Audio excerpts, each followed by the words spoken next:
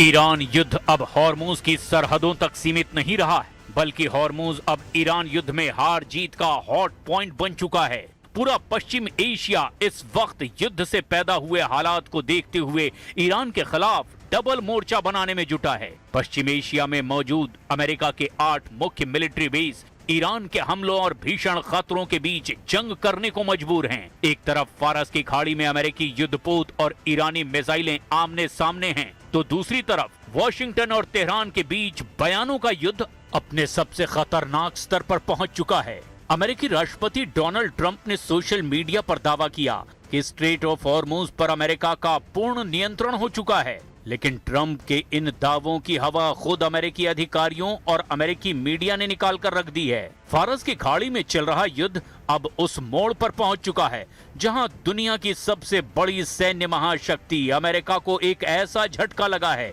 जिसकी कल्पना पेंटागन के रणनीतिकारों को भी नहीं थी। अमेरिकी वायुसेना का सबसे भरोसेमंद, सबसे अत्याधुनिक और घातक हथियार MQ-9 रिपर ड्रोन ईरान के आसमान और होर्मुज की हवाओं में तबाही का शिकार हो रहा है।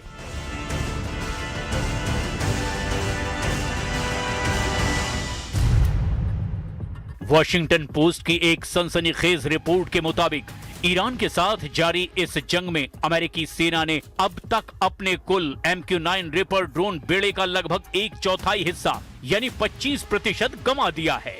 आंकड़ों की भाषा में समझें तो कम से कम 45 महंगे रिपर ड्रोन या तो मार गिराए गए या फिर तकनीकी खामियों की वजह से क्रैश हो चुके हैं। ये नुकसान केवल एक ड्रोन का गिरना नहीं बल्कि अमेरिका के 1.3 अरब डॉलर यानी लगभग 11,000 करोड़ रुपए से ज्यादा के सैन्य साजो सामान का धू धू कर जल जाना है। युद्ध शुरू होने से पहले अमेरिकी वायुसेना के पास करीब 165 और अमेरिकी मरीन कॉर्प्स के पास 20 रिपर ड्रोन सक्रिय सेवा में थे, लेकिन इस जंग की आग इतनी भीषण रही कि महज कुछ महीनों के भीतर ही अमेरिकी एयरफोर्स की फ्लीट घटकर मात्र 135 के आसपास रह गई। पेंटागन के लेफ्टिनेंट जनरल डेविड टैबर ने अमेरिकी सीनेट में अपनी गवाही के दौरान इस भारी नुकसान पर गहरी चिंता जाहिर की, लेकिन सवाल ये उठता है कि दुनिया का सबसे हाईटेक माना जाने वाला ये हंटर किलर ड्रोन इतना आसानी से निशाना कैसे बन गया। पहली वजह है उड़ान की गति और ऊंचाई। MQ-9 रिपर एक प्रोपेलर चालित ड्रोन है। ये बहुत तेज गति से नहीं उड़ता और जासूसी के लिए इसे अक्सर कम ऊंचाई पर मंडराना पड़ता है। ईरान के पास मौजूद अत्याधुनिक सरफेस टू एयर मिसाइल यानी SAM डिफेंस सिस्टम और इलेक्ट्रॉनिक वॉरफेयर यूनिट्स के सामने ये धीमी गति का ड्रोन एक सॉफ्ट टारगेट यानी आसान शिकार साबित हुआ। दूसरी वजह है संचार का टूटना। अधिकारियों के मुताबिक सभी 45 ड्रोन मिसाइलों से नहीं गिराए गए। ईरानी सेना के उन्नत इलेक्ट्रॉनिक जैमर्स ने अमेरिकी ऑपरेटर्स और ड्रोनों के बीच सैटेलाइट लिंक को काट दिया, जिससे कई ड्रोन बेकाबू होकर समंदर और रेगिस्तान में क्रैश हो गए। हर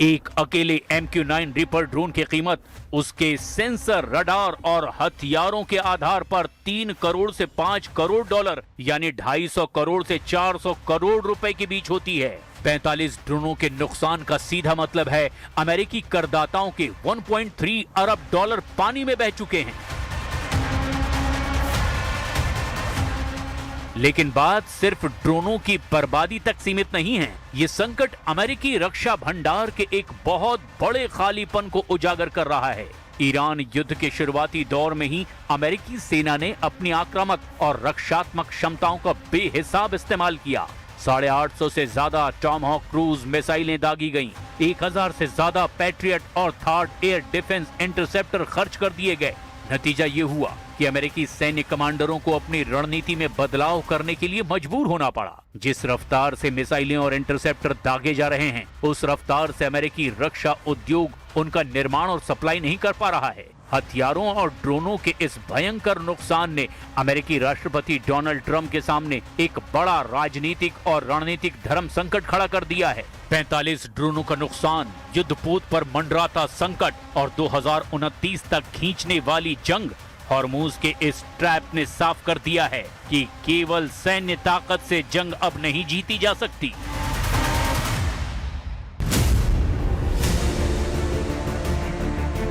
अब दुनिया की नजरें वॉशिंगटन पर है कि क्या ट्रंप प्रशासन इस महासंकट का कोई राजनीतिक समाधान निकालेगा या फिर फारस की खाड़ी का ये गतिरोध असीम युद्ध की ओर बढ़ता चला जाएगा। लगता नहीं कि अमेरिका जंग को अब लंबा खींच पाएगा।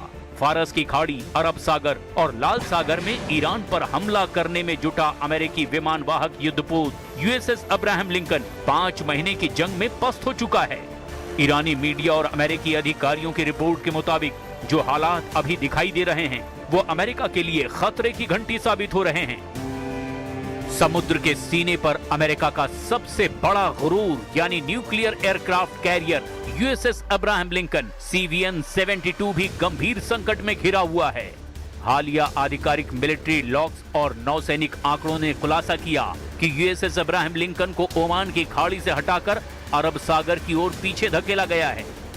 ईरान की तटीय एंटीशिप मिसाइलों और सुसाइड ड्रोनों की रेंज से खुद को बचाने के लिए पेंटागन को यह रणनीतिक कदम उठाना पड़ा है।